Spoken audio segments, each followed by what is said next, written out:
안녕하세요. 검은 머리 짐승과 살았던 30대 후반 여자입니다. 요즘 세상은 귀신보다 사람이 더 무섭다는 말이 절로 나오는 때인 것 같아요. 다 같은 사람이라고 해서 다 사람답게 사는 건 아니라는 걸 제대로 배우게 된 일이 있었어요.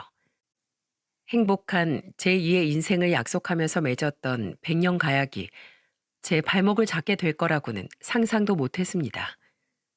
저는 부모님과 살면서 누구도 부럽지 않을 만큼 사랑을 듬뿍 받고 자랐어요.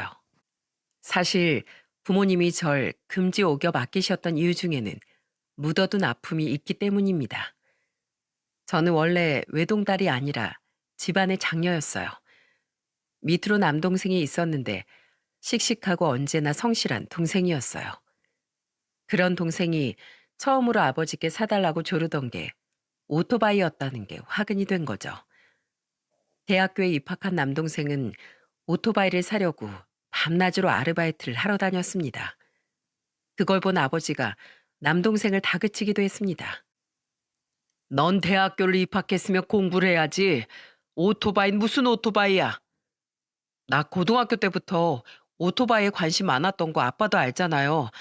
이제 성인인데 정말 딱 한 대만 갖고 싶다고요. 그래도 안 된다니까. 내가 너 오토바이 사는 꼴을 어떻게 봐? 그러니까 제 돈으로 살게요. 요새 아르바이트해서 돈도 많이 모았어요. 아버지는 아르바이트까지 하면서 오토바이를 사겠다고 고집부리는 동생을 이해하지 못했어요. 그러다가 남동생 생일이 다가왔고 그때 남동생은 아버지께 진지한 목소리로 말했습니다. 아빠, 저 돈 조금만 보태주시면 안 될까요? 이제 돈 다 모아가는데 야간에 하는 아르바이트가 너무 힘들어요. 이러다가 밤에 일하다가 죽을 것 같아요. 너 그러면 이번 시험에서 장학금 받아와. 그러면 내가 네 말 믿고 모자란 돈 보태줄게. 정말요? 누나랑 엄마도 다 들었어요. 저 진짜 이번에 열심히 공부해서 장학금 받아올 거예요.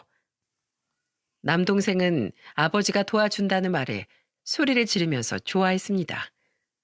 그때만 해도 가족들은 남자이니까 하고 싶은 게 많을 나이라고 대수롭지 않게 생각했어요. 아버지도 남동생이 몇 개월째 아르바이트를 두세 개씩 하는 모습이 마음에 걸렸던 모양이었죠. 결국 남동생은 아버지가 도와준다는 말에 정말로 장학금을 받아온 겁니다. 오토바이가 얼마나 갖고 싶었으면 저렇게까지 할까 싶어서 아버지는 결국 남동생이 오토바이 사는데 도움을 주셨어요. 엄마도 남동생의 고집에 두 손 두 발을 들고 말았죠. 그렇게 몇 개월 뒤 남동생이 밤 늦은 시간이 돼도 귀가하지 않았어요. 하지만 남동생은 가족들 전화를 받지 않더군요. 온 가족이 애타게 남동생 전화를 기다렸지만 남동생 소식을 전해준 사람은 경찰이었습니다. 경찰은 엄마한테 슬픈 목소리로 말했어요. 문지훈 씨 보호자 되십니까? 예, 그런데요. 누구시죠? 놀라지 말고 들어주세요. 오토바이가 신호위반 차량이랑 추돌 사고가 났습니다. 지금 바로 병원으로 와보셔야 될 것 같습니다. 우리 지훈이가 병원이라고요? 네, 일단 응급실이에요. 보호자분께서 빨리 와보셔야 할 것 같습니다. 엄마는 남동생이 병원에 있다는 말에 들고 있던 핸드폰까지 놓쳤습니다. 같이 남동생을 기다리던 아버지와 저도 경황이 없었어요. 일단 경찰이 오라고 하니까 급히 병원으로 달려갔죠. 하지만 저희 가족이 도착했을 땐 남동생은 이미 미동도 없는 모습으로 누워 있었어요. 그걸 본 엄마는 소리내 울지도 못하고 그대로 실신했어요. 충격이 너무 컸는지 엄마는 그 자리에서 쓰러지고 만 겁니다. 아버지는 싸늘하게 누워있는 남동생의 시신을 확인하고 오열을 하면서 울었어요. 지훈아, 아빠야, 왜 이러고 있어? 어서 일어나야지. 앞으로 열심히 살겠다면서, 공부 열심히 해서 취업하면 효도하겠다면서, 어? 아빠 왔잖아. 어서 일어나봐, 이놈 자식아. 부모만 이렇게 두고 가는 불효가 어딨어. 자식이 부모를 앞서가면 우리가 제정신으로 살겠냐고. 지은아, 아빠 왔어. 일어나 봐. 아빠는 미동도 없는 남동생을 끌어안고 오열을 하면서 울었습니다. 그 목소리가 얼마나 서럽게 들리는지 지금도 아빠의 울음소리가 귀전에 들리는 것 같아요. 저는 하루아침에 피투성이가 된 남동생을 보고 제가 꿈을 꾸는 거라고 생각하고 싶었죠. 아침까지만 해도 장난치면서 웃던 남동생과 병원에서 마주할 거라고 상상이나 했겠습니까? 그렇게 남동생의 빈소가 차려지고 나서도 저는 동생이 떠났다는 게 실감이 나지 않았어요. 영정 사진에 있는 남동생 사진을 보면서 엄마는 바닥을 치면서 오열했습니다. 우리 지훈이 사진이 왜 저기 있어? 이건 꿈이야. 이제 20살 된 애가 이럴 리가 없다고.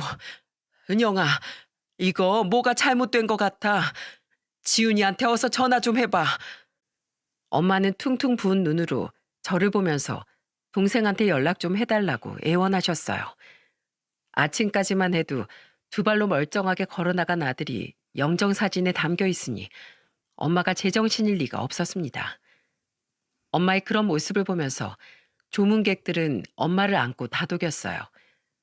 하지만 그 어떤 말로도 위로받을 수 없는 상황에 부모님은 하염없이 울기만 할 뿐이었습니다. 특히 아버지는 남동생을 끝까지 말리지 못한 자책감에 가슴을 치면서 목 놓아 우셨어요. 내가 내 새끼를 사지로 몰았어.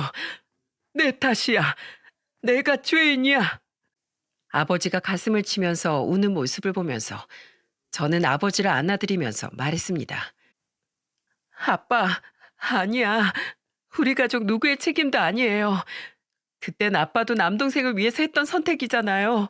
너무 자책하지 마세요. 저도 남동생이 떠난 감당 못할 슬픔에 힘들었지만 끝없이 자책하던 아버지가 너무 걱정스러웠어요. 저희 가족은 장례를 어떻게 치렀는지 기억도 안 날 만큼 목 놓아 울 수밖에 없었습니다. 부모님은 자꾸 남동생을 끝까지 말렸어야 했다면서 자책을 하셨거든요. 그런 부모님을 보면서 가눌 수 없는 슬픔에 힘든 시간을 보내야만 했습니다. 힘겹게 남동생 장례를 치르고 부모님은 한동안 힘든 시간을 보냈죠. 그 후 가족들은 남동생을 가슴에 묻고 살았어요. 그리고 그날 이후 부모님은 제가 조금만 늦어도 늘 노심초사하면서 걱정하셨죠. 그래서 저는 부모님 걱정을 덜어주기 위해서 착실하게 살아왔어요. 취업도 하고 점점 자리를 잡아가면서 가족들의 생활도 점차 안정을 찾아갔습니다. 그렇게 10년이 넘는 시간이 지나면서 가족들도 남동생을 가슴에 묻고 지냈죠. 취미 생활도 하면서 평범한 생활을 하던 중 저는 아는 언니를 통해서 남편을 소개받게 됐던 거예요. 보컬 학원 강사였던 남편은 직장인 취미반에 다니던 저를 소개받고 싶다면서 언니한테 부탁했던 겁니다. 그때 언니는 저한테 남편을 소개해주면서 말했어요. 보컬 취미반 다니는 학원에서 보컬 강사로 있는 남자인데 노래도 잘하고 진짜 멋있어. 이름은 김석환이고 나이도 너보다 1살 많아. 진짜 내가 아는 남자 중에 제일 괜찮은 사람이야. 나 믿고 소개받아봐. 평소 알고 지내던 언니는 자기를 믿고 만나보라면서 적극 추천하는 겁니다. 그래서 저는 언니의 소개로 남편을 만나게 됐던 겁니다. 처음부터 저를 마음에 들어했던 남편은 소개팅 당일 밥을 먹고 집에 가려는데 저한테 냅다 고백까지 하더라고요. 은영 씨, 오늘 즐거웠습니다. 저 정말로 행복하게 해줄 자신 있어요. 저 한 번만 만나주세요. 네? 한 번 만나고 어떻게 믿어요? 그래도 몇 번 더 만나봐야 알죠. 패기 넘치는 첫 만남에 대화가 잘 통했던 남편과 저는 몇 번 더 만나보기로 했어요.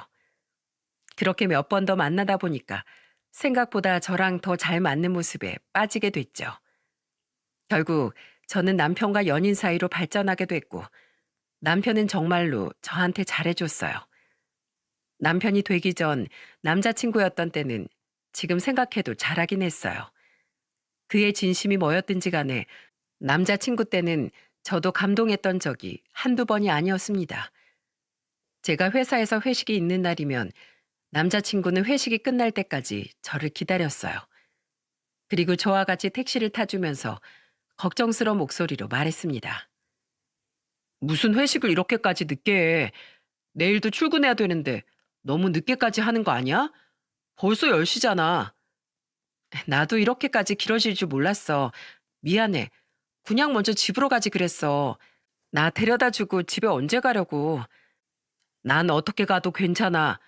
그런데 너희 부모님은 너 늦게 오면 걱정하시잖아. 남자친구와 데이트를 하면서 아버지가 절 많이 걱정한다는 걸 남자친구는 알고 있었어요. 조금만 늦어도 아버지가 저를 걱정하니까 저 혼자 택시를 타게 할 수 없다는 거였죠. 그리고 남자친구는 여동생이 있었는데 그래서 그런지 저를 보면서 이런 말을 하기도 했습니다. 내가 여동생이 있어서 그런지 너희 아버님이 하나뿐인 외동딸 걱정하는 마음이 이해가 가. 그러니까 일찍 좀 다녀. 집에서 걱정하는 가족들도 생각해줘야지. 알겠어. 그래도 오빠가 이렇게 같이 택시 타주니까 든든하다.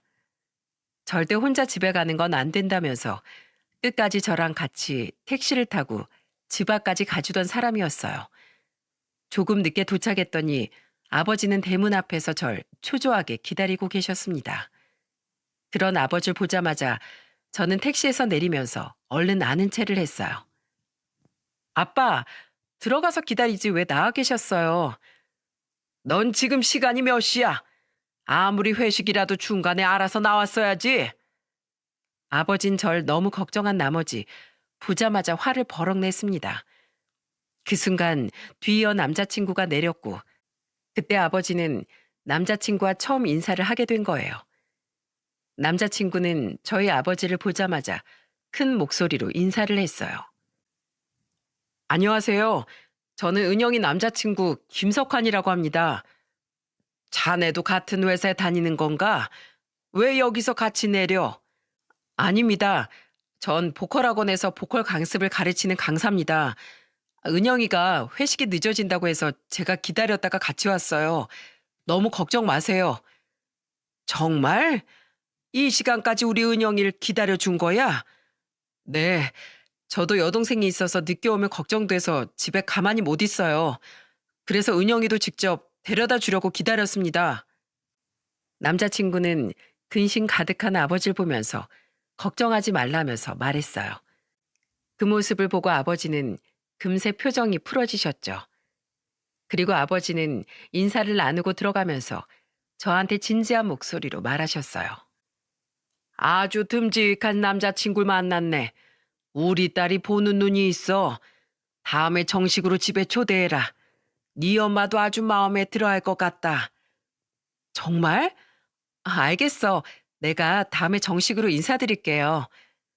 첫 만남에 아버지한테 눈도장 제대로 찍은 남자친구는 그 후로도 저한테 한결같이 잘했어요.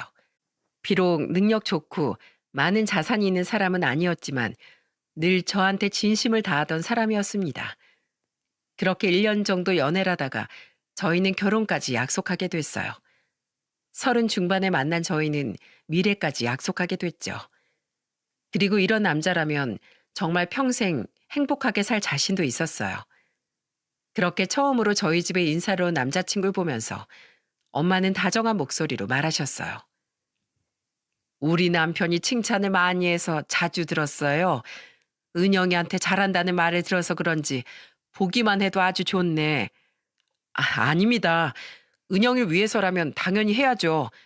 부족한 절 있는 그대로 봐주는 사람이에요. 그래서 제가 많이 아껴주고 싶어요. 어머, 말도 참 예쁘게 하네. 은영아, 엄마도 합격이야. 엄마는 남자친구가 마음에 쏙 든다면서 엄지를 들어 보이셨습니다. 그 모습을 보면서 아버지도 호탕하게 웃으셨어요. 그때 남자친구가 같이 웃다가 거실에 있던 가족 사진이 눈에 들어왔는지 물끄러미 바라봤습니다. 그러자 아버지는 남자친구를 보면서 진지한 목소리로 말했어요. 우리 아들이야. 일찍 떠난 아들이지만 가족 사진은 남겨둬야지. 아, 사연을 듣긴 했는데 얼굴은 처음 봐서 저도 모르게 그만 오래 쳐다봤네요. 아니야, 괜찮아. 곧 있으면 우리 아들 길이라 그런지 나도 계속 보게 되네. 저 실례가 안 된다면 저도 같이 인사드리러 와도 될까요? 정식으로 가족분들께 인사드린 자리인데 기일에 저도 정중하게 인사를 올리고 싶어서요. 자네가 오겠다고? 온다면 우리야 말리진 않겠지만 괜히 시간 내서 오지 않아도 괜찮아. 아닙니다. 이미 세상을 떠났어도 같이 지내던 가족인데 저도 인사를 하고 싶어요. 그리고 그게 맞다고 생각해요. 남자친구는 정식으로 인사를 오겠다면서 아버지한테 정중하게 부탁을 했어요. 부모님은 조금 놀라긴 했지만 어려울 것도 없으니까 편할 대로 하라고 한 거죠. 저는 남자친구가 제 동생까지 살뜰하게 챙겨주는 것 같아서 좋았어요. 그 후 남동생 기일에 남자친구는 정말 양손 가득 과일을 사들고 왔더라고요. 조금 일찍 도착한 저와 남자친구는 엄마를 도와주려고 했죠. 그런데 엄마는 그런 남자친구를 주방에서 내보내면서 절 보고 말했습니다. 아이고, 난 혼자 하는 게 편하니까 거실에 있어요. 은영이 너도 네 남자친구랑 거실에 있고. 그래도 왔는데 뭐라도 해야지. 엄마, 일단 시켜만 줘. 가만히 있는 게 도와주는 거니까 거실에 가 있어. 그렇게 엄마의 만류에 거실로 오게 됐죠. 그러자 남자친구는 갑자기 바지를 걷어 올리더니 마당에서 세차 중인 아버지한테 가는 겁니다. 그러더니 아버지를 보면서 당당하게 말했어요. 아버님, 제가 세차 도와드릴게요. 저 세차장에서 알바했던 경력이 있어서 잘합니다. 뭐? 아유, 됐어. 옷 버려. 나오지 마. 세차가 제 주종목이에요. 일단 믿고 맡겨만 주세요.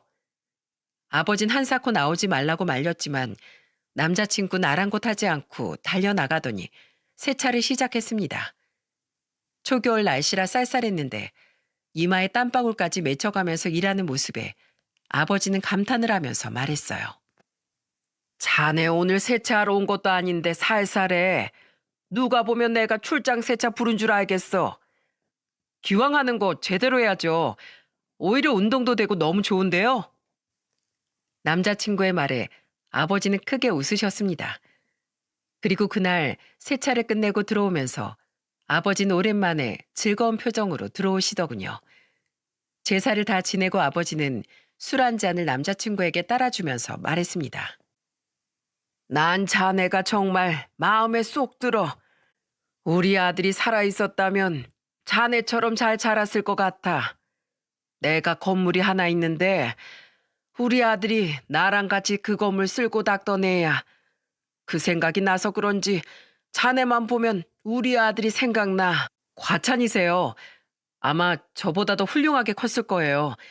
이렇게 사랑이 넘치는 가족들이 곁에 있어서 생신에 많이 행복했을 것 같아요. 자네가 그렇게 말해주니까 너무 고맙구만. 내가 그동안 죄인처럼 살았어. 아직도 내 잘못 같아. 아니에요. 누구의 잘못도 아니라고 생각합니다. 모든 건 사고였잖아요. 그러니까 이만 마음의 짐을 내려놓으세요. 아버지를 위로하는 남자친구를 보면서 저는 너무 고마웠어요. 아버지는 남동생이 떠난 뒤부터 술만 마시면 자책을 하셨거든요. 그 모습이 마음 아프면서도 위로할 방법을 몰랐는데 이렇게 위로를 해주니까 너무 고맙기만 했습니다. 말도 예쁘게 하고 행동까지 야무진 남자친구를 보면서 부모님은 마음에 쏙 들어하셨어요. 그리고 저희는 양가 어른들의 축복 속에 결혼식을 올리게 됐죠. 그런데 저희 부부는 한 가지 다른 점이 있었어요. 바로 남자친구의 생각지도 못한 제안에 저희 부부는 부모님 집에서 신혼을 시작하게 된 겁니다. 결혼 전 남자친구는 저와 상의 끝에 아버지께 진지한 목소리로 말했어요. 아버님, 저희 아버님은 허락하신다면 여기서 신혼 시작하고 싶습니다. 뭐? 여기서? 우리야 은영이가 갑자기 나가면 적적할 것 같았는데 여기서 산다고 하면 우리야 좋지. 그런데 자넨 괜찮겠나? 네, 제가 아직은 능력이 부족해서 지금 신혼집을 구하려면 대출을 받아야 돼요. 그렇게 되면 은영이가 많이 힘들 것 같아요. 전 은영이가 힘들어지는 선택을 하고 싶지 않습니다. 자네만 괜찮다면 우린 대찬성이야. 이 집이 2층 집이니까 둘이서 2층을 사용해. 방이 이렇게 많은데 둘이 지낼 방 하나 없겠나? 자네가 이렇게까지 우리 은영이 생각해 주니까 나야 고맙지. 저희 정말 잘 사는 모습만 보여드릴게요. 남자들한테 처가살이가 쉽지 않다는 걸 알기 때문에 저도 처음엔 의아했어요. 하지만 남편의 단호한 선택에 저는 정말 좋은 남자와 결혼했다고 생각했죠. 결혼 후 초반에는 남편도 정말 가정적이었어요. 특히 배려심 깊은 모습에 저도 놀랄 때가 있었습니다. 한 번은 엄마가 건강검진을 가는 날이었는데 남편이 그 전날 걱정스러운 목소리로 엄마를 보면서 말했어요. 장모님, 내일 건강검진 가신다면서요? 제가 같이 가드릴게요. 자네 그것도 기억하고 있었나? 바쁜데 굳이 안 따라와도 괜찮아. 은영이가 같이 가준다고 했으니까 걱정 마. 아니에요. 수면 내시경 받으시고 나면 걷는 것도 힘드실 텐데 당연히 제가 모셔야죠. 이럴 때 사이 부려 먹으라고 제가 여기서 지내는 겁니다. 우리 사이가 이렇게 속이 깊은 줄 몰랐네. 내가 또 한 번 놀랐어. 은영아, 엄마 병원 갈 때 사이랑 갈 테니까 넌 회사 가. 저는 엄마가 남편과 같이 병원에 가겠다고 하는 말에 깜짝 놀랐어요. 그리고 엄마가 병원 가는 당일 남편은 정말로 엄마 차를 대신 운전해서 보호자로 동행한 겁니다. 그날 저녁 아버지는 엄마가 병원에 남편과 갔다는 말에 놀라 남편을 보면서 물었어요. 자네, 학원 일은 어쩌고 장모랑 병원을 다녀왔어? 오늘 수업이 없는 날이기도 했고 어쩌다 시간도 맞아서 제가 갈 수 있었어요. 수면 내시경도 하신다길래 제가 간 거예요. 그게 마음이 있어도 쉽지 않은 일인데 정말 고맙네. 아니에요. 그냥 사위이자 아들이라고 생각해 주세요. 저도 그게 편해요. 내가 말년에 기특한 아들이 하나 생길 줄은 몰랐네. 아버지는 호탕한 웃음소리를 내면서 웃으셨습니다. 그리고 며칠 뒤 아버지는 남편한테 차키를 하나 건네면서 말했어요. 자, 이거 밖에. 아버님, 이게 뭐예요? 뭐긴 뭐야, 자동차 키지. 이걸 왜 저를 주세요? 자네도 이제 가장인데 차가 있어야지. 장모차 대신 운전해서 다닐 거야? 은영이도 운전 못하는데 자네라도 운전을 해야지. 아버님, 이렇게 큰 선물을 주시면 제가 너무 죄송스러워요. 그런 말 하지 말게. 난 자네를 정말 아들처럼 생각해. 내 아들 같은 사위한테 내가 이 정도도 못하겠나? 감사합니다, 아버님. 부족한 저를 인정해 주신 만큼 저 더 열심히 살게요. 아버지의 갑작스런 자동차 선물에 남편은 깜짝 놀란 눈치였어요. 고급 세단을 선물 받은 남편은 차를 애지중지했습니다. 그런데 남편은 차를 받고 난 후부터 어딘가 이상했어요. 분명 결혼 한 달 차까지만 해도 변했다는 걸 몰랐는데 남편은 갑자기 방에서 골프용품 책자를 보고 있는 거예요. 그래서 저는 남편을 보면서 의아한 목소리로 물었습니다. 당신 골프 배우려고? 보컬 강사가 갑자기 무슨 골프야? 왜? 난 골프 배우면 안 되는 거야? 고급 세단도 생겼는데 트렁크에 골프채 가방이라도 넣어 다녀야지. 골프 칠 줄도 모르면서 골프채를 산다고? 트렁크에 그냥 싣고 다니는 거지. 저런 차 끌면서 트렁크에 세차용품만 넣고 다닐 순 없잖아. 누가 남의 트렁크까지 본다고 그래. 괜한 데다가 돈 쓰지 마. 항상 검소하고 돈 낭비할 줄 모르던 남편의 말에 저는 깜짝 놀랐어요. 심지어 남편은 즐겨하는 운동도 없었는데 골프채를 보여주기 식으로 사둔다는 게 말이 됩니까? 그래도 이때만 해도 제가 사지 말라니까 남편은 직접 사진 않았어요. 그렇게 며칠 뒤 아버지는 거실에서 걱정스러운 목소리로 통화를 하고 있었죠. 아버지는 8층짜리 건물에 있었는데 오래 관리하시던 분이 갑자기 집안 사정으로 그만두시게 된 거예요. 그래서 아버지는 급하게 관리인을 구하느라 진땀을 빼고 있었습니다. 그때 남편은 그 이야기를 듣고 아버지를 보면서 소리쳤어요. 아버님, 제가 당분간 관리할게요. 뭐? 자네 학원 일은 어쩌고? 나 시간엔 수강생도 별로 없으니까 제가 가서 좀 도울게요. 그래도 시간이 빠듯할 텐데 괜찮겠나? 그럼요. 제가 차도 선물 받았는데 그 정도는 해야죠. 그거야 내가 자네한테 주는 선물이니까 너무 마음 쓰지 마. 그래도 자네가 도와준다고 하면 내가 금방 구할 테니까 좀 도와주면 고맙지. 8층짜리라서 나 혼잔 조금 무리가 있거든. 그럼요. 저만 믿고 맡겨주세요. 남편은 정말 집안일이라면 가장 먼저 발벗고 나섰어요. 그런데 저는 남편이 대체 건물 관리를 어떻게 하려는지 의아했습니다. 남편은 연예인 지망생들도 보컬 강습을 했기에 오전에도 일이 있었거든요. 그래서 저는 궁금한 목소리로 남편한테 물었어요.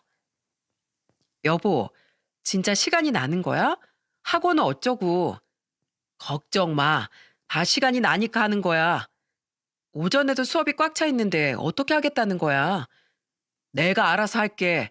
아버님이 급하신데 내가 도와야지. 장차 그 건물이 우리 건물이 될 수도 있잖아. 저는 남편이 흥얼거리면서 하는 말에 깜짝 놀라서 말했습니다. 뭐? 그 건물은 아버지 건물이지 내 건물이 아니야. 제가 이렇게 말하자 본인도 모르게 나온 말이었는지 남편은 깜짝 놀라면서 자기 입을 때리면서 말했어요. 이놈의 입.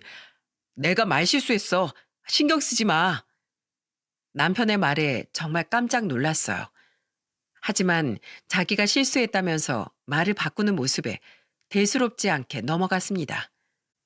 그런데 남편은 아버지 건물을 일주일 정도 관리하던 순간부터 태도가 완전히 달라졌어요. 심지어 선을 넘은 남편의 말들은 아버지도 이상하게 생각한 사건이 일어난 거죠. 건물 관리인이 구해진 뒤 아버지는 남편한테 잠시나마 고생했다면서 소고기를 사주시면서 술을 한잔 했어요. 저희 부부와 아버지, 어머니까지 오랜만에 하는 외식에 즐거운 시간을 보내고 있었죠. 그런데 시간이 지나 술이 조금 들어간 남편이 아버지를 보면서 물었어요. 아버님, 혹시 고아원에 기부하고 계세요? 아, 뭐 큰 금액은 아니지만 조금이나마 도움이 되고 싶어서 하고 있지. 기부하고 사니까 조금이나마 마음의 짐이 덜어져. 땅 파면 돈이 나오는 것도 아닌데 왜 기부를 하세요? 전 그거 낭비라고 생각합니다. 뭐야? 낭비? 기부가 왜 낭비야? 그 정도 나누면 하고 살 수도 있는 거지. 막말로 아버님이 재벌가 회장님도 아닌데 무슨 기부를 하세요? 기부는 있는 사람들이 하는 거예요. 부자들이 하는 거라고요. 술기운이 올라온 남편의 말에 저는 깜짝 놀랐어요. 아버지가 남의 돈으로 기부하는 것도 아니고 대체 뭐가 문제된다는 겁니까? 저는 그런 남편의 말에 놀라 팔을 꼬집으면서 말했어요. 당신 미쳤어? 취했으면 그만 마셔. 이게 지금 무슨 짓이야? 아, 왜 꼬집어? 너야말로 하늘 같은 서방 팔을 꼬집으면 되겠어? 내가 하는 말이 곧 법이야. 당신은 내 말을 들어야 돈을 버는 거야. 안 그러던 사람이 뭘 잘못 먹었나 싶었어요. 그 순간 아버지는 자리에서 벌떡 일어나 소리치면서 말했습니다. 자네, 이게 뭐 하는 짓이야? 술주정도 정도가 있지. 내 앞에서 이런 모습을 보여? 그리고 요즘 세상에 남자 여자가 어딨어? 자네 술주정할 거면 혼자 하고 와. 우린 갈 테니까. 은영이 넌 네 남편 정신 챙겨서 데려오고 당신은 일어나. 얼른 가자. 아버지는 어안이 벙벙해진 엄마를 모시고 나가셨어요. 부모님이 나가시고 저는 취한 남편을 때리면서 소리쳤습니다. 겨우 정신 차린 남편을 데리고 집으로 돌아왔어요. 다음 날 머리가 아프다면서 머리를 부여잡고 일어난 남편은 저를 보면서 다급하게 물었습니다. 여보, 어제 어떻게 온 거야? 나 기억이 안 나. 그 짓을 하고 기억이 안 나? 당신 어제 우리 아빠한테 재벌도 아니면서 왜 기부하냐고 했어. 아휴, 이 인간아. 뭐? 내가? 나 안 말리고 뭐 했어? 술 취한 사람을 어떻게 말려? 남편은 다음날 크게 자책하면서 소리쳤고 1층으로 달려가더니 아버지를 보면서 무릎을 꿇고 사과했어요. 아버님, 정말 죄송합니다. 제가 어제 미쳤던 것 같아요. 한 번 뱉은 말을 주워 담을 수 있다고 생각하나? 술 먹고 나온 말이 진심이라는데 자네 정말 그렇게 생각하고 있던 건가? 절대 아니에요. 제가 왜 그런 생각을 하겠어요? 기부하는 아버님 모습을 보면서 저도 꼭 베풀고 살겠다고 다짐했어요. 정말입니다. 내가 가만 보니까 자넨 그놈의 입이 문제야. 무슨 말을 할 때 제발 생각이라는 걸 하면서 하게나. 알겠어? 네, 정말 죄송합니다. 아버지는 그렇게 남편한테 말 조심하라면서 신신당부했어요. 하지만 그날 이후 아버지는 이상한 일들이 끊이질 않았습니다. 겨우 구한 관리인이 2주도 못 버티고 그만두는 거예요. 솔직히 아버지는 건물 관리인들도 가족처럼 챙기던 분이라서 한 번 일을 시작하면 다들 오랫동안 일을 했었거든요. 그런데 오는 분들이 일주일을 못 버티시는 거예요. 그리고 관리인 공백이 생길 때마다 남편이 나서서 도왔습니다. 아버지는 이 점을 이상하게 생각하신 거죠. 그래서 마지막으로 관리인 일을 하시다가 그만두신 분을 만나러 가겠다면서 다녀오신 겁니다. 그리고 그날 저녁 아버지는 저를 따로 불러서 화가 난 목소리로 말하셨어요. 사위는 보컬 강습한다더니 완전히 그만둔 거야? 네? 그게 무슨 소리세요? 그 사람 학원 잘 나가고 있어요. 내가 오늘 마지막으로 그만둔 관리인 만나고 오는 길이야. 그 사람이 뭐라는 줄 알아? 사위라는 사람이 와서 자기가 이 건물 물려받을 사람이라면서 자기한테 잘하라고 했다더라. 남편이요? 그럴 리가 없어요. 저한텐 학원 간다고 갔었어요. 내가 볼 때 수상해. 무슨 꿍꿍이가 있어. 관리인 없을 때마다 와서 일하는 것도 이상하고 내가 테스트를 해봐야겠다. 그럼 일단 전 그 사람이 학원에 나가나 알아볼게요. 결혼 3개월 만에 아버지와 저는 남편의 수상한 행동을 눈치챘어요. 그런데 저와 아버지가 이렇게 분주히 움직이는 동안에도 남편은 오히려 더 기고만장해진 겁니다. 한 번은 남편이 월급날인데 월급 통장에 돈이 한 푼도 없는 걸 보고 깜짝 놀라서 물었어요. 당신 월급 다 어디 갔어? 아, 그거 여동생이랑 엄마랑 쇼핑 좀 하고 왔어. 월급을 다 쓰고 온 거야? 이번 달 적금은 어쩌려고. 우리 부모님께 생활비도 드려야지. 당신 진짜 너무한다. 우리 엄만 평생 돈 벌어서 명품 한 번도 사본 적이 없어. 당신이 안 하니까 내가 대신 사드리고 온 거잖아. 우리 엄마도 명품에 관심 없어서 제대로 안 사. 근데 지금 어머니께 명품을 사드리고 왔다는 거야? 살 수 있는데 안 사는 거랑 아예 형편이 어려워서 못 사는 건 다르지. 당신 진짜 이기적이다. 그럼 당신 이번 달 카드값은 어떻게 내려고? 대체 뭐라고 다니길래 카드를 이렇게 써? 친구 놈들이 나 장가 잘 갔다고 자꾸 한턱 내라고 하잖아. 너한테 나 소개시켜준 민주 알지? 민주가 친구들한테 네 자랑을 잔뜩 했더라고. 뭐? 무슨 자랑? 너 건물주 딸이라고. 걔가 나한테 너 소개시켜 줄 때도 그렇게 강조를 하더니 결국 내 친구들까지 다 알게 됐지 뭐야. 그런데 내가 밥값을 안 낼 수 있겠어? 저는 남편의 말에 정말 황당했어요. 심지어 주선자였던 언니까지 나서서 그런 말을 했다는 소리를 들으니까 기가 막히더군요. 그 후 아버지는 남편이 수상하다면서 테스트를 시작했고 저는 아버지를 도왔습니다. 아버지는 일부러 은행에서 건물 담보 대출을 알아보고 온 안내 종이를 거실에서 펼쳐뒀어요. 그리고 심각한 목소리로 남편이 있는 곳에서 일부러 말하기 시작했습니다. 아, 요즘 금리가 너무 올라서 대출금이 감당이 안 되네. 걱정스러운 아버지 목소리에 남편이 놀란 목소리로 물었어요. 네? 대출금이요? 그 건물 월세도 많이 나오잖아요. 건물 지을 때 대출을 받았는데 그게 아직 정리가 안 됐어. 근데 이렇게 금리까지 오르니까 원금의 이자에 아주 감당이 안 되네. 그러다 건물 넘어가면 어떡해요? 못 갚으면 건물이라도 넘겨야지 어쩌겠어. 그렇게 무책임한 말이 어딨어요. 얼른 대책을 찾아야죠. 자네가 왜 난리야? 네? 전 그저 걱정이 되니까 그렇죠. 자네 마음 다 알아. 걱정 마. 나도 다 방법을 찾아볼 테니까. 아버지의 말에 남편은 깜짝 놀라서 어서 방법을 찾아야 하는 거 아니냐면서 펄쩍 뛰었어요. 그걸 보면서 아버지는 속으로 이놈이 걸려들었구나 생각하셨대요. 그리고 아버지가 어려워진 척하면서 집에서도 술을 한 잔씩 하셨어요. 마른 안주에 소주를 마시는 아버지를 보면서 남편이 뭐라고 했는 줄 아십니까? 아버님, 건물이 넘어갈지도 모르는데 안주에 술이 넘어가세요? 자네 그게 무슨 소리야? 내가 속상하니까 그렇지. 그럴수록 정신을 바짝 차리셔야죠. 건물 넘어가면 아버님 남는 것도 없으시잖아요. 지금 날 걱정하는 거야. 건물을 걱정하는 거야.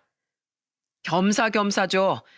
건물마저 없으면 남는 것도 없을 텐데 몸이라도 건강해야 아버님 청소라도 나갈 거 아니에요. 뭐야? 이놈이 지금 무슨 소리를 하는 거야? 소리 좀 그만 지르세요. 저는 거실에서 이 모습을 보고 정말 기가 막혔습니다. 그래서 저는 남편 손에 있던 차키를 뺏어들면서 소리쳤어요. 그럼 당신 차부터 팔아야겠네. 제일 뽑은 지 얼마 안 된 차부터 팔아야 돈이 생기지. 당장 내놔. 뭐야? 당신 그걸 왜 가져가? 내 차야. 이게 왜 당신 차야?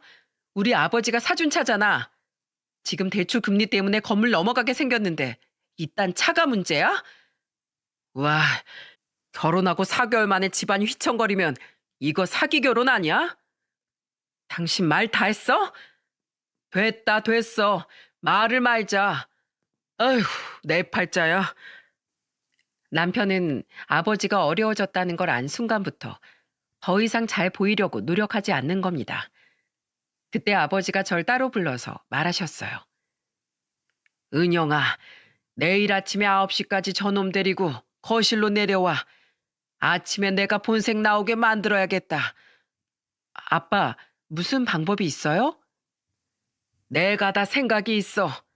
슬슬 막말하는 거 보니까 내일 아침에 터뜨리면 되겠어. 아버지는 다 생각이 있다면서 저보고 남편을 데리고 아침에 꼭 시간 맞춰서 오라고 하는 겁니다. 그렇게 남편한테 기대했던 만큼 실망도 컸어요. 이건 아버지도 마찬가지였고 결국 아버지는 남편을 심판대에 올린 겁니다. 다음 날 남편과 1층으로 내려온 저를 보고 아버지는 남편한테 말했어요. 내가 밤새도록 생각해 보니까 건물을 포기해야겠네. 이러다가 집까지 잃겠어. 네? 건물을 포기한다고요? 대체 얼마나 어렵길래 그래요? 8층짜리 건물은 공짜로 지었겠나? 다 돈으로 지은 게지. 경매 건물을 내놔야 우리가 살아. 그러니까 자네가 나랑 같이 가주게. 제가 왜요? 그래서 제가 기부는 아무나 하는 거 아니라고 했죠? 그러니까 왜 주제도 모르고 기부를 하고 살아요? 뭐야? 자네 지금 그게 무슨 말버릇이야? 그렇잖아요. 땅 파면 100만 원 나와요? 매달 100만 원이 개 이름도 아니고 너무 웃기잖아요. 자네 이런 사람이었나? 네, 저 이런 사람입니다. 솔직히 제 나이에 저보다 1살 차이밖에 안 나는 30 후반 된 여자랑 제가 미쳤다고 결혼해요? 저 연예인 지망생들 가르치면서 예쁜 애들 많이 보거든요. 근데 저렇게 늙고 평범한 회사원이랑 제가 왜 결혼했겠어요? 아버지는 남편의 말에 뒷목을 잡으셨습니다. 저는 기가 막혀서 남편을 보고 따져 물었어요. 이게 무슨 말이야? 당신 말 다 했어? 아니, 아직 할 말 많다. 너 때문에 완전히 꼬인 내 팔자 어떡할 거야? 네 아빠 돈 보고 결혼했는데. 아, 진짜 짜증나 죽겠네. 야, 이제 물려받을 것도 없는데 그냥 갈라서자. 어차피 너랑 나랑 혼인신고도 안 했잖아. 저는 남편의 말에 정말 뒤통수를 제대로 맞은 듯 얼얼했습니다. 그래도 아버지와 어느 정도 예측을 해서 그런지 황당하기만 했어요. 그리고 아나무인으로 소리치는 남편을 보면서 박수를 치면서 말했습니다. 야, 그동안 아주 명령기를 보여줬네. 고맙다. 먼저 갈라서자고 해줘서. 뭐야? 당신 뭐 하는 거야? 뭐 하는 거긴. 우리 집에 붙어 살던 빈대 새끼 잡는 거지. 아버지가 사실 너 시험해 본 거야. 그리고 방금 넌 그 시험에 탈락했고. 자, 당장 이 집에서 나가. 그리고 그동안 네가 호의호식했던 거 다 청구할 거니까 그렇게 알고 있어. 제가 물개박수를 치면서 말하니까 남편은 당황한 표정이었습니다. 그리고 아버지는 남편 앞에서 대출 서류와 경매 서류들을 찢어버리면서 말했어요. 자네가 그동안 내 건물에서 미래 건물주라면서 갑질을 했다면서 난 자네를 믿고 맡겼는데 그런 나쁘끄러운 짓을 해? 아버님, 아니에요. 전 관리인들이 기강이 풀려서 일을 대충 하길래 제가 바로 잡으려고 한 거예요. 그걸 왜 자네가 결정해? 사람이 하는 일이 완벽할 수는 없는 거야. 그런데 그걸 자네가 마음대로 판단을 해? 나가. 당장 내 집에서 나가. 오해세요. 정말 다 오해입니다. 제가 다 설명할게요. 왜? 내가 재벌가 장인어른도 아닌데 뭐하러 이렇게 빌어? 자넨 재벌가 집안 찾아가게. 난 빈대 같은 사위 필요 없으니까 나가라고. 그리고 그동안 내 집에서 먹고 자고 썼던 것들 전부 다 내가 청구할 거니까 딱 기다리게. 가족일 때 베푸셨던 걸 왜 이제 와서 청구하세요? 이건 아니죠. 지금 비겁하다고 했나? 진짜 비겁한 게 누군데? 누가 가족이야? 이 정도면 그냥 하숙인이지. 그리고 그동안 자네가 갑질해서 나갔던 관리인들이 자네한테 고소한다고 하길래 내가 CCTV 증거 자료로 쓰라고 다 줬어. 그러니까 법정 다툼은 자네가 알아서 해결하게. 아니, 이런 법이 어딨어요. 전 정말 아버님 건물 지키려고 했던 거예요. 웃기고 있네. 내가 네 사탕 발림에 속을 것 같아? 넌 그냥 그 건물이 갖고 싶던 거잖아. 떡 줄 사람은 생각도 없는데 혼자 넘겨짚더니 꼴 좋다. 어서 나가. 당장 나가라고. 저는 미리 싸둔 남편 짐가방을 던졌고 결국 아버지 손에 끌려서 남편 놈은 질질 끌려서 나갔습니다. 엄마는 남편이 쫓겨나자마자 굵은 소금을 뿌리면서 소리쳤습니다. 아유, 재수가 없으려니까 웬 빈대가 다 붙어? 결국 저는 결혼 4개월 만에 완전히 헤어지게 됐어요. 그리고 아버지는 제가 갈라서자마자 그동안 남편이 썼던 생활비와 차량 유지비 등을 청구한 겁니다. 심지어 그동안 부당한 갑질로 나갔던 관리인 분들의 고소를 아버지가 직접 도우셨어요. CCTV 증거를 제공해주고 직접 변호사 선임도 도와주셨죠. 그러면서 아버지는 단호한 목소리로 말하셨습니다. 인생 날로 먹으려는 것들은 아주 쓴맛을 제대로 봐야 정신을 차려. 이번에 아주 제대로 매운맛을 보여줄 거야. 은영아, 걱정 마. 이 아버지가 제대로 보여주마. 괜히 저 때문에 죄송해요. 인간은 누구나 실수를 해. 하지만 본성이 못된 놈은 아주 매운맛을 봐야 정신을 차려. 그 후 아버지는 이혼 후 피해 보상과 갑질 관련 정신적 피해 보상 고소를 돕기 시작했어요. 하지만 전 남편은 그걸 감당할 상황이 아니었습니다. 왜 그랬는 줄 아십니까? 그동안 건물 물려받을 거라고 믿고 수강생 관리를 제대로 안 했거든요. 그래서 다니던 학원에서도 근무 태만으로 보기 좋게 잘린 겁니다. 심지어 그동안 시간이 많았던 것도 수강생이 점점 빠져나가고 있던 건데 그걸 알면서도 사람들한테 자기를 미래 건물주라면서 큰 소리를 뻥뻥 쳤다는 거예요. 진짜 어이없지 않습니까? 그렇게 시간이 지나 고소장을 들고 전 남편 놈이 집까지 찾아왔더라고요. 수영까지 덥수룩하게 길러있는 모습으로 나타난 전 남편은 집을 나오는 저와 아버지를 보면서 바닥에 납작 엎드리면서 오열했어요. 장인어른, 제가 어리석었습니다.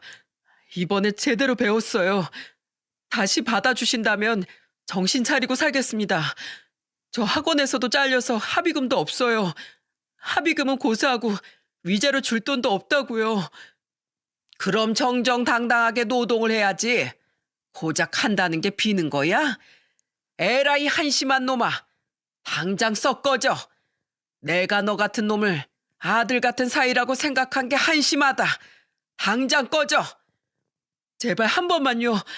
은영아, 우리 사랑했잖아. 제발. 저는 사랑했던 사이에 이럴 수 있냐고 애원하는 전 남편을 보면서 단호하게 말했습니다.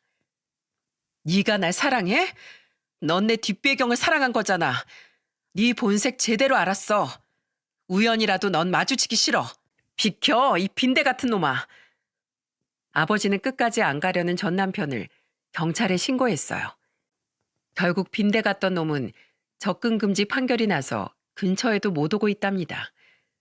지금은 이 사건이 끝난 지 6개월이 지났네요. 아직 사람에 대한 배신감에 치가 떨려요. 저런 빈대 같은 놈을 소개해준 언니와는 바로 손절했습니다. 자기는 끝까지 그런 사람인지 몰랐다고 했지만 사람은 끼리끼리 논다고 하죠. 그래서 저는 뒤도 안 보고 손절했습니다. 이런 사연을 보내는 이유도 여러분들이 곁에 사람을 잘 둬야 한다는 깨달음을 함께 나누고 싶어서 보냈습니다. 정말 집안에 사람 한 명 들어오는 일이 이렇게 중요한 일이라는 걸 늦게나마 알았습니다. 빈대가 초가삼간을 다 태운다고 하죠. 그래서 많은 분들이 저와 같은 상황을 피해가길 바라는 마음에 이렇게 보냈답니다. 요즘은 정말 사람이 제일 무서운 세상이에요. 제가 겪어보니까 말보다는 행동을 봐야 진심이 보인다는 걸 알았답니다. 부디 제 사연이 여러분들의 선택에 조금이나마 도움이 되길 바랍니다. 감사합니다.